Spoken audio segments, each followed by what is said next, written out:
Hello and नमस्ते सबैजनालाई welcome back to our channel. 2025 सालको साफ अन्डर 19 च्याम्पियनसिप अन्तर्गत समूह चरणको एक महत्त्वपूर्ण खेलमा नेपाल अन्डर 19 टोली भारत अन्डर 19सँग 4-0 को भारी हार बेहोर्न बाध्य भयो। यो खेल मे 13 मा भारतको अरुणाचल प्रदेश युपिया स्थित गोल्डन जुबली स्टेडियममा सम्पन्न भएको थियो। श्रीलङ्कामाथि पहिलो खेलमा 5-0 को प्रभावशाली जित हासिल गरेपछि नेपाल उच्च मनोबलका साथ मैदानमा उत्रिएको थियो।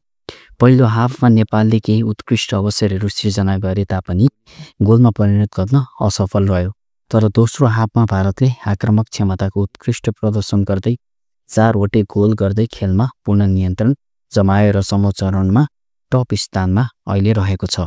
खेलको पहिलो हाफमा नेपालको राम्रो प्रदर्शन रहे तापनि भारतले 120 सेकेन्डमा 2 गोल गरेको थियो। नेपाललाई पहिलो गोल 28 मिनेटमा रोहन सिंहबाट आएको थियो भने दोस्रो गोल 29 मिनेटमा ओमङ दोदोबाट रहेको थियो र तेस्रो गोल भने रोहन सिंहबाट 75औं मिनेटमा फेरि गरेको थिए र अन्तिम गोल ड्यानी मिट्टेले 83औं मिनेटमा गरी 4-0 को हार नेपालले बेहोरेको थियो।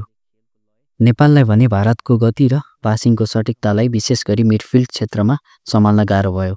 रक्षात्मक कमजोरीहरू र अन्तिम तेस्रो भागमा फिनिसिङको अभावले नेपाललाई ठूलो क्षति पुर्यायो। तर पनि भारतसँगको कठिन 4-0 को हारपछि पनि नेपाल 2025 साफ अन्डर 19 च्याम्पियनसिपको सेमिफाइनलमा समूह बीको उपविजेताको रूपमा अघि बढ्न सफल भएको छ र नेपालले अब सेमिफाइनल गेम बङ्गलादेश विरुद्ध खेल्ने भएको छ, जुन चाहिँ नेपाली समयअनुसार 3:45 बजे र मे 16 मा हुने भएको छ। र आजको खेलमा उत्कृष्ट प्रदर्शन भने भक्तबहादुर परियारको रहेको थियो। उनको गोलकिपिङ क्षमतालाई मान्नै पर्ने हुन्छ। नेपाली फुटबलमा एक उदाउँदा ताराको रूपमा उनलाई चिनिन पनि सकिन्छ। र डिफेन्समा भने जर्सी नम्बर 4 का मदन पौडेल एकदमै उत्कृष्ट रहेका थिए। त्यसैगरी सुभाष बम आफ्नो खेल शैलीमा धेरै नै उत्कृष्ट रहे र जर्सी नम्बर 7 का सबिन मगरले स्किल्सहरू देखाउँदै आफ्नो गेम उत्कृष्ट प्रदर्शन गरेका थिए। र अब भने के नेपालले बङ्गलादेश विरुद्ध सेमिफाइनल गेम जितेर फाइनलसम्म पुग्ला त? के छ हजुरको धारणा? कमेन्ट सेक्सनमा राख्नुहोला। जय नेपाल।